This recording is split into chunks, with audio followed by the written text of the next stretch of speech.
Di sebuah desa kecil di Ubud, yang dikelilingi oleh sawah hijau dan hutan lebat, hiduplah seorang wanita sederhana bernama Kartika.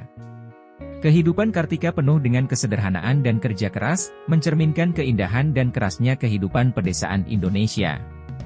Ia tinggal bersama orang tuanya di sebuah rumah kayu dan bambu yang sederhana namun hangat. Setiap pagi, Kartika memulai hari dengan menyiapkan kopi untuk orang tuanya. Aroma kopi tubruk yang harum menyebar di seluruh rumah, menciptakan suasana yang hangat dan penuh kasih. Kartika adalah seorang wanita yang penuh tanggung jawab. Selain merawat orang tuanya, ia juga bekerja sebagai pembantu rumah tangga di rumah Pak Surya, seorang pengusaha kaya dari Jakarta yang memiliki properti mewah di desa tersebut. Perjalanan Kartika setiap hari ke rumah majikannya adalah tantangan tersendiri. Ia harus melewati ladang-ladang hijau, di mana burung-burung bernyanyi dan matahari menerangi pemandangan dengan cara yang hampir magis. Rumah Pak Surya adalah sebuah istana sejati dengan arsitektur Bali tradisional yang megah, dihiasi dengan ukiran kayu yang indah. Kartika selalu merasakan kontras yang mendalam antara kemewahan tempat ia bekerja dan kesederhanaan hidupnya sendiri. Namun, ia tidak pernah mengeluh.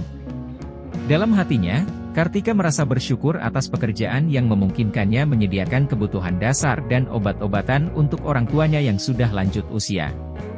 Setiap hari, Kartika bekerja keras. Ia membersihkan setiap sudut rumah besar, merawat taman, dan menyiapkan makanan jika diperlukan. Dedikasinya tidak luput dari perhatian. Banyak orang yang mengagumi disiplin dan kualitas pekerjaannya, meskipun ada juga yang memandangnya dengan iri. Namun, Kartika selalu fokus pada tujuannya, memastikan bahwa keluarganya tercukupi, meskipun menghadapi banyak kesulitan. Kartika memiliki jiwa yang tangguh, dibentuk oleh nilai-nilai kerja keras, kejujuran, dan rasa hormat yang telah dia pelajari sejak kecil. Di malam hari, setelah memastikan orang tuanya nyaman, Kartika mengizinkan dirinya untuk bermimpi.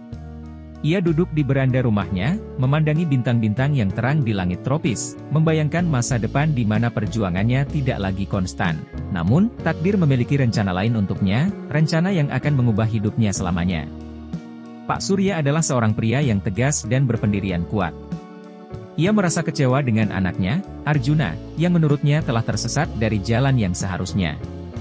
Arjuna adalah seorang pemuda pemberontak yang lebih suka menghabiskan waktu dengan tidur dan berpesta di kota daripada belajar tentang bisnis keluarga. Perilaku Arjuna membuat Pak Surya sangat khawatir, terutama karena ia berharap Arjuna bisa meneruskan bisnis keluarga suatu hari nanti. Pada suatu sore yang mendung, ketika Kartika sedang menyelesaikan tugasnya di dapur, ia dipanggil oleh Pak Surya. Dengan hati-hati, Kartika melangkah masuk ke ruangan yang dipenuhi dengan aroma dupa dan suasana yang khidmat. Pak Surya duduk di belakang meja kerjanya, tatapannya jauh, seolah-olah tenggelam dalam pikiran. Ia memberi isyarat agar Kartika duduk dan mulai berbicara dengan suara lembut namun serius. "Kartika, sudah lama saya mengamati pekerjaanmu di sini. Kamu adalah wanita muda yang memiliki karakter besar, seorang wanita berprinsip. Tidak mudah menemukan orang sepertimu," kata Pak Surya. Kartika tidak tahu harus berkata apa, ia hanya mengangguk pelan, menjaga pandangannya tetap pada Pak Surya. Keheningan di ruangan itu terasa berat, hampir mencekik, sementara Kartika menunggu Pak Surya melanjutkan. "Saya punya sesuatu yang ingin saya tawarkan padamu, Kartika. Sesuatu yang mungkin tidak kamu harapkan. Tapi sebelumnya, saya perlu kamu mengerti betapa seriusnya situasi keluarga saya saat ini," lanjut Pak Surya. Dengan suara yang sedikit gemetar, Kartika menjawab, "Ya, Tuan. Saya mendengarkan." Pak Surya melanjutkan dengan perlahan, "Anak saya, Arjuna, dia tersesat, Kartika. Semakin jauh dari jalan yang saya harapkan dia ikuti. Saya butuh seseorang yang bisa membantunya menemukan arah, seseorang yang bisa mempengaruhinya secara positif. Dan saya percaya kamu adalah orang itu." Kartika mengerjapkan mata, bingung. "Tuan, bagaimana mungkin saya bisa membantunya?" tanyanya dengan suara pelan. Pak Surya menarik napas dalam-dalam sebelum menjawab, "Saya ingin kamu menikah dengan Arjuna." Kata-kata itu jatuh seperti bom di telinga Kartika. Ia merasa seolah-olah tanah di bawah kakinya hilang. "Apa? Tuan, saya tidak bisa," jawab Kartika terbata-bata. Pak Surya mengangkat tangan, menghentikan Kartika dari berbicara lebih lanjut. "Saya tahu ini terdengar konyol, Kartika. Tapi dengarkan saya. Arjuna membutuhkan seseorang sepertimu di sisinya. Seseorang yang bisa menunjukkan padanya nilai kerja keras, tanggung jawab, dan rasa hormat. Seseorang yang bisa membantunya dewasa. Kartika menggelengkan kepalanya, tidak percaya. Tuan, dengan segala hormat, saya hanya seorang pembantu.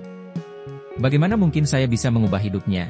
Pak Surya menatap Kartika dengan tegas. Kartika, ini bukan tentang status atau pekerjaanmu. Ini tentang karakter dan keteguhan hatimu. Saya yakin kamu bisa melakukan ini. Saya akan memastikan masa depanmu dan masa depan keluargamu terjamin. Kamu tidak perlu khawatir tentang apapun. Kartika merasa hatinya berdebar kencang. Pikiran tentang masa depan keluarganya yang terjamin begitu menggoda, tetapi pada saat yang sama menakutkan. Tuan, bagaimana dengan Arjuna? Apakah dia akan setuju dengan ini? Tanya Kartika dengan suara yang lemah.